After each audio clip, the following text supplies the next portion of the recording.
It was 1991, and Michael Jordan was untouchable. He walked through the University of Illinois athletic complex like a storm in a suit, swagger in his step, reporters following him like shadows. At 28, he was already the face of greatness, fresh off a championship run, and every kid on campus wanted a photo, a handshake, a second of his time. He gave them none. Jordan wasn't rude, just focused. Tunnel vision, obsessed with legacy.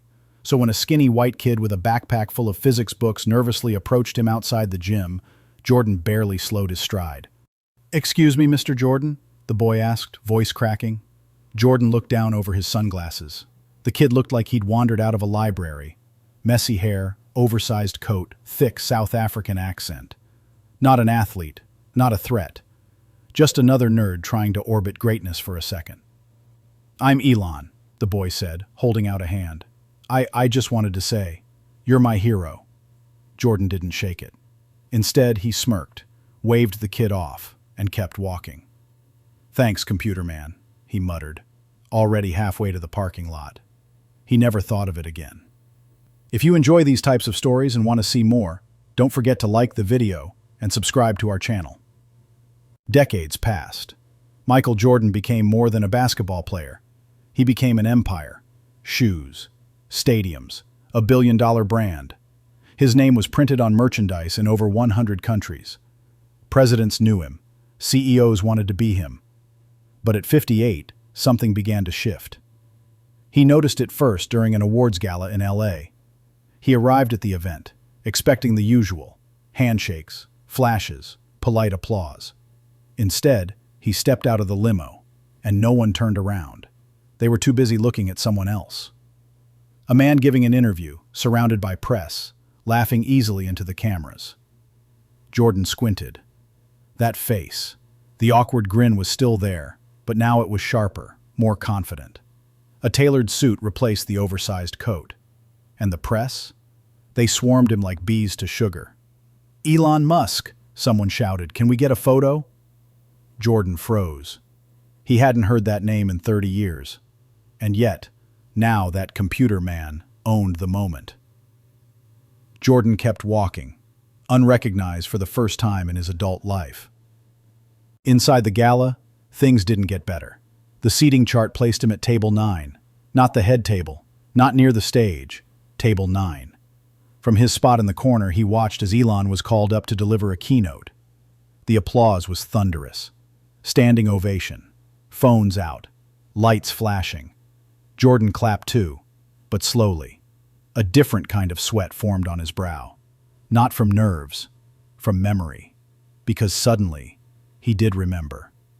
The kid outside the gym, the hand he didn't shake, the computer man. It hit him like a gut punch. Jordan barely touched his dinner. As he sat at table 9, he could see Musk laughing with media moguls, governors, even a couple of retired astronauts. The man who had once looked at him with awe now commanded the room like he owned it. Because in a way he did.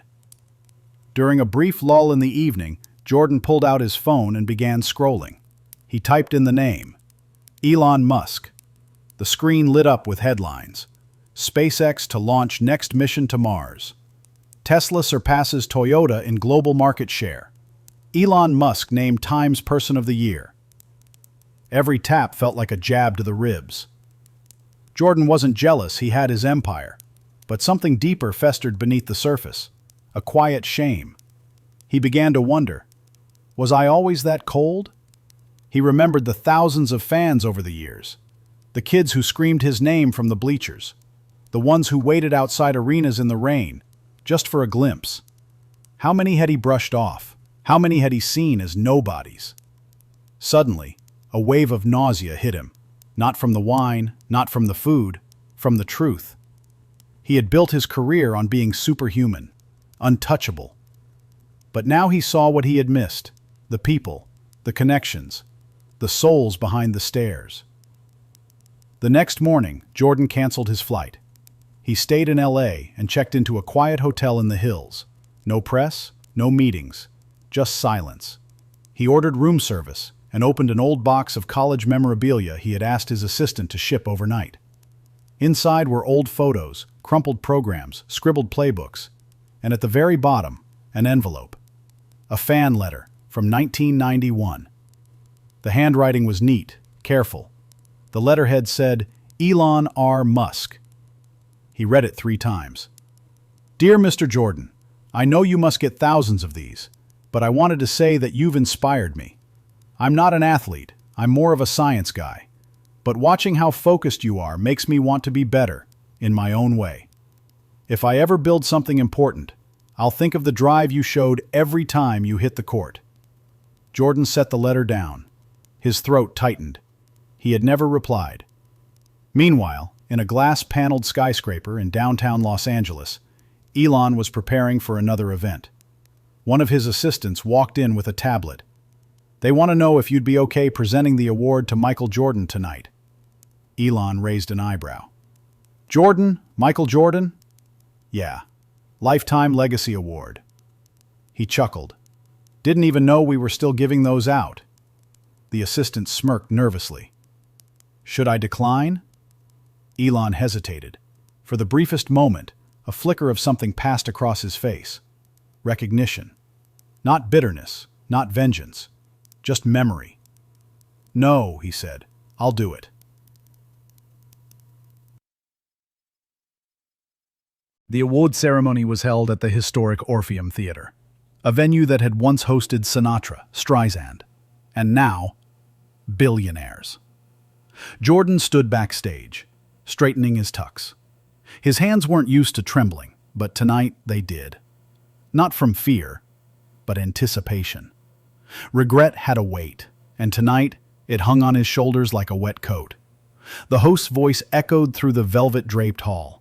Please welcome to the stage, Elon Musk. The applause was thunderous. Jordan watched through the curtain as Musk walked out, no notes in hand, his expression calm and unreadable. Tonight, Elon began, we honor a man whose name defined a generation. A man whose achievements inspired millions. Jordan inhaled deeply, waiting for the praise that usually followed, but Musk paused. I was one of those millions, he continued, but I wasn't a fan in the stands. I was a kid on a college campus. I once tried to thank this man, and he didn't remember me. A ripple moved through the audience. Jordan's heart froze. But that's okay, Elon said, eyes scanning the crowd, because what he taught me, what he didn't say, still shaped my life.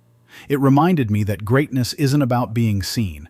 It's about staying focused, being relentless, being excellent, even when nobody's watching. He turned slowly toward the wings.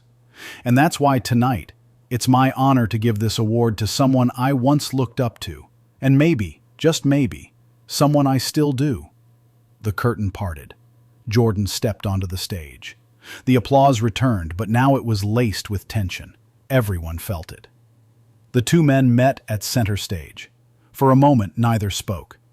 Then Jordan did something he hadn't done in 30 years. He held out his hand. Elon hesitated, then shook it, and Jordan leaned in, whispered something only Musk could hear. I remember you now, and I'm sorry. Musk nodded. No smile, no dramatic reply, just a quiet acknowledgement. As they stood together, cameras flashing, the moment wasn't about revenge. It wasn't even about forgiveness. It was about recognition. Two men, one moment, and the long, winding path from arrogance to understand. After the ceremony, Jordan didn't leave immediately. He stayed behind in a private lounge, staring out at the glittering city lights of Los Angeles. The award, polished, heavy, meaningless, sat on a table beside untouched champagne. His phone buzzed. A text from an old college teammate. Man, you got owned up there. You okay? Jordan locked the screen. It wasn't about being owned. It was about being seen. Stripped bare, in front of a crowd that had always seen him as invincible. For the first time in decades, he wasn't the GOAT. He was just a man. The door creaked open. It was Elon. Still in his tux, still composed, but now alone. No cameras, no entourage. Jordan stood up. For a moment, neither of them spoke. Then Jordan broke the silence. You made your point. Elon tilted his head. That wasn't the point. Jordan gestured to the empty room. So what was it? You wanted the world to know I was a jerk to a college kid?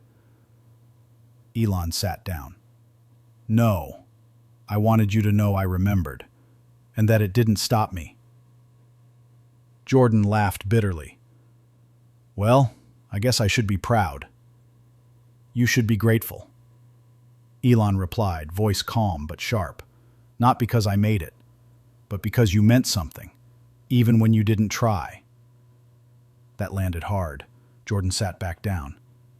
Do you hate me? He asked, voice almost childlike. Elon looked at him for a long moment, then shook his head.